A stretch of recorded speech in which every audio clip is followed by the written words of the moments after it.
થલતેજના oxygen પાર્કનું નામ ભલે oxygen park હોય, પણ આ પાર્કને હાલ વેન્ટિલેટરની જરૂર પડી છે. વિકસિત શહેર અમદાવાદમાં આજે ફરી એકવાર તંત્રની બેદરકારી સામે આવી છે.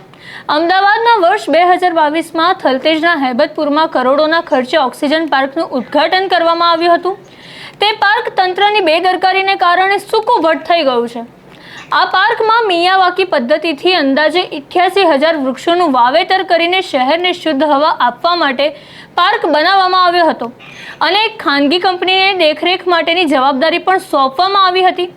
જેની સમય મર્યાદા પૂરી થયા બાદ તંત્ર દ્વારા પાર્કની દેખરેખ માટે કોઈ વૈકલ્પિક સુવિધા કરવામાં નથી આવી, જેના કારણે છેલ્લા 6 મહિનાથી વૃક્ષોને પાણી ન મળતા આશરે 50%થી વધુ વૃક્ષો સુકાઈ ગયા છે.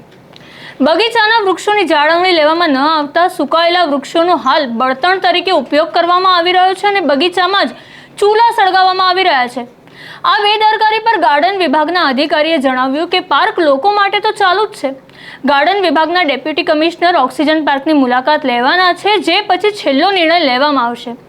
અને એક તરફ સ્થાનિકોનું કહેવું છે કે હાલ આ પાર્કનો જે મેઇન ગેટ છે તે છેલ્લા ઘણા સમયથી બંધ છે અને પાર્કમાંથી ગેરકાયદેસર પાણીના કનેક્શન આસપાસના બિલ્ડરોએ લીધેલા છે, જેને કારણે પાર્કમાં હાલ પાણીની અછત સર્જાઈ છે અને વૃક્ષો સુકાઈ ગયા છે.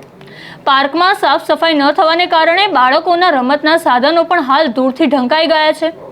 આના પર તમારું શું કહેવું છે તે અમને કમેન્ટ કરીને ચોક્કસથી જણાવો અને આવી અનેક અપડેટ જાણવા માટે અમારા સોશિયલ મીડિયા પેજને લાઇક અને ફોલો કરવાનું ભૂલશો નહીં.